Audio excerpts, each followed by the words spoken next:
A singularidade da actividade marisqueira na ría de Muros Noia ben merece ser recoñecida. Daí que o Concello estea a recompilar documentación para solicitar a súa declaración como Patrimonio da Humanidade en cumprimento dun acordo plenario.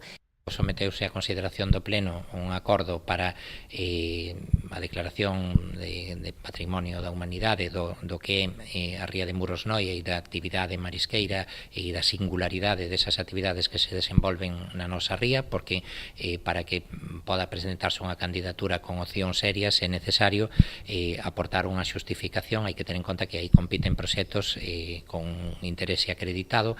Entón, o que se mantiveron foron algúns reunións para ver de que documentación poderíamos dispoñer, que arquivos gráficos podemos utilizar para o mesmo, que documentación histórica tamén, e vanse ir dando pasos para presentar un análise, unha proposta que será tamén sometida no seu momento.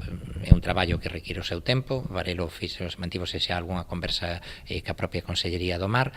Ademais, o apoio da Administración Autonómica neste longo camiño Noia tentará implicar os outros 4 concellos da ría, que se poderían beneficiar tamén desta declaración, especialmente no eido turístico.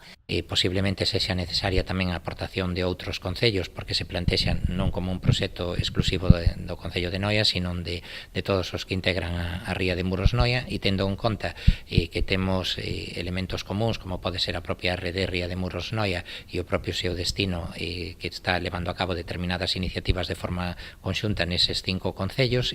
Neste proxecto enmárcase a recuperación do edificio do casino para convertelo en punto de recepción de visitantes dos 5 concellos da ría.